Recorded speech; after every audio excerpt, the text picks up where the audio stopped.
Oke, jadi kalian aku mau cerita ya. Kali ini aku baru bangun tidur. Nah, ini aku kepikiran ini Jumah Ponan. Jadi itu pasti ini di Sendang itu banyak sesajen sama makan makanan. Karena aku juga lapar, jadi aku mau ke sana mau cari ingkung.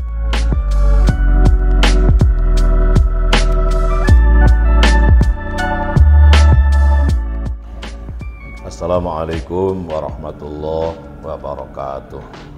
Alhamdulillah wassalatu wassalamu ala man la nabiyya ba'dah sayyidina wa maulana wa habibina syafi'ina qurrati a'yunina Muhammad ibn Abdullah wa ala alihi wa ashabihi wa asba'ihi wa man tabi'a hudahu ila yaumil qiyamah. Amma ba'du, para pemirsa channel YouTube Yaimim Official ngaji filsafat, tasawuf dan thariqah dimanapun berada, semoga Tuhan yang Maha Kuasa selalu melimpahkan keberkahan, kerahmatan dan kasih sayang kepada kita semuanya. Para santri Ma'had Nur Sofa Al-Islami dimanapun berada, semoga Allah Subhanahu wa Ta'ala selalu memberikan fadilah, karamah kepada kita semuanya, kepada seluruh keluarga kita. Baik, selamat berjumpa kembali dengan saya Yaimim ngaji filsafat, tasawuf dan thariqah. Pada kesempatan ini saya ingin menjelaskan lagi menjelaskan terhadap satu tanggapan yang sangat positif ya dari pemirsa yang ingin mendapatkan penjelasan tentang hukum sesaji. Begini ya, menanggapi atau mensikapi tindakan sesaji oleh siapapun harus secara bijaksana. Dilihat masalahnya, dipelajari asal-usulnya dan lain sebagainya. Jangan sampai kita hanya menjustifikasi perlakuan seseorang berdasarkan anggapan kita yang anggapan terhadap orang lain itu sering salah, sering tidak tepat. Kenapa? Umumnya kita ini menganggap perilaku orang itu seperti apa yang kita pahami, padahal belum tentu. Apa yang di luar diri kita sebagai realitas itu ketika kita subjektifikasi, ketika kita tangkap ke dalam subjek kita, itu belum tentu tepat dan yang sering tidak tepat. Maka Allah mewanti-wanti kepada kita dalam firman-Nya itu melalui kinayah ya menurut saya. Dalam firman-Nya surat ke-18 surat Al-Kahfi ayatnya 18.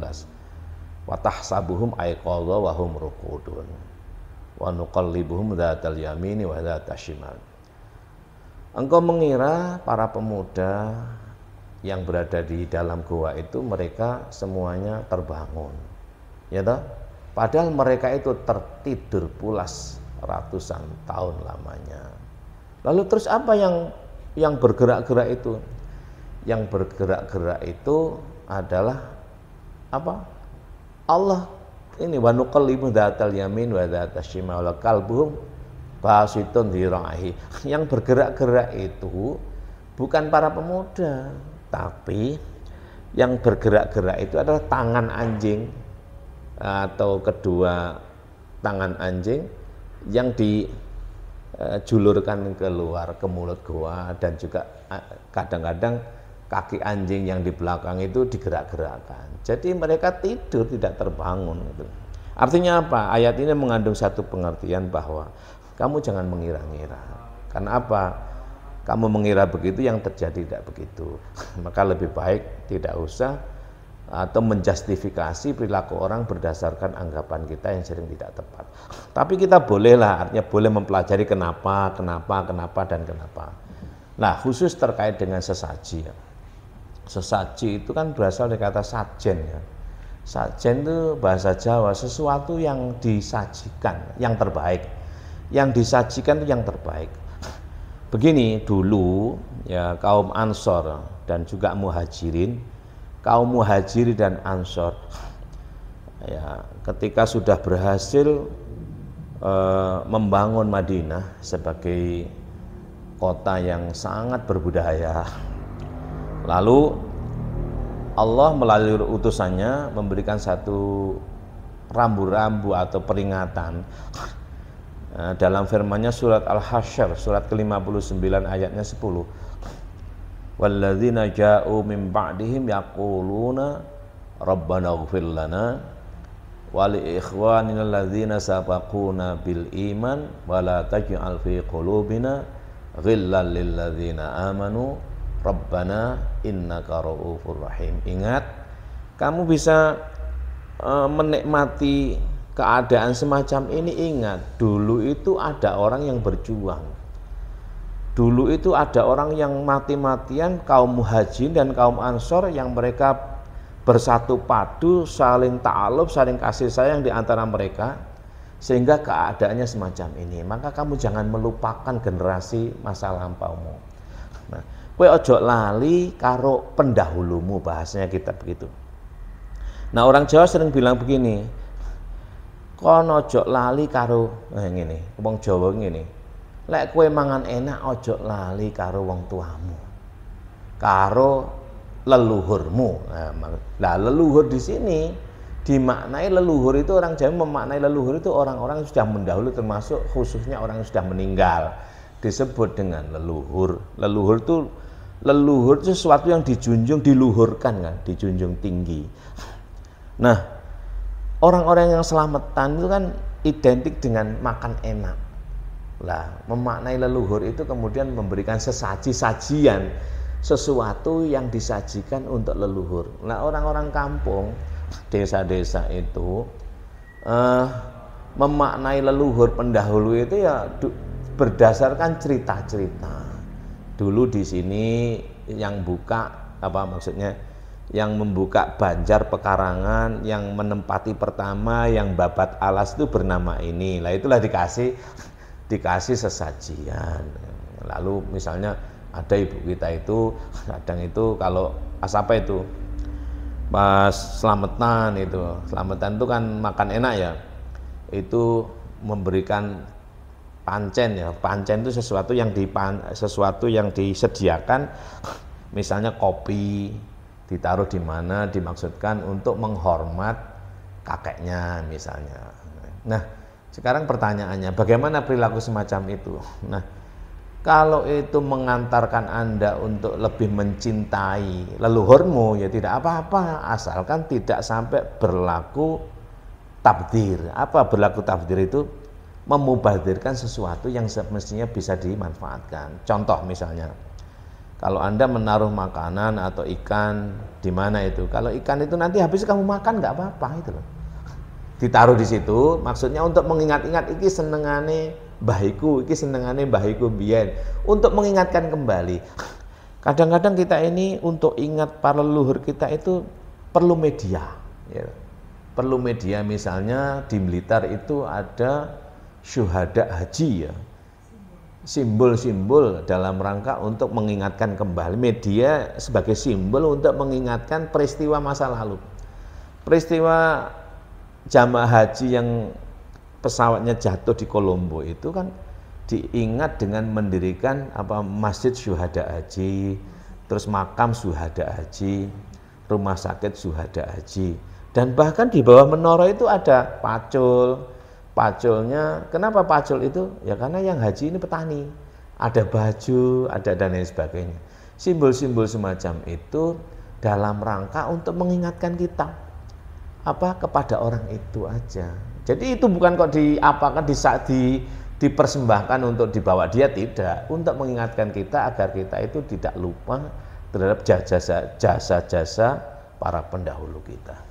Lalu bagaimana orang Jawa itu pakai kembang misalnya, kembang itu simbol penghormatan, sesuatu yang disuka gitu. Jadi, nah, lalu bagaimana hukumnya? Lah, kembali kepada masing-masing. Makanya tugas kita ini bukan menghukumi tapi memberikan penjelasan. Jangan dihukumi.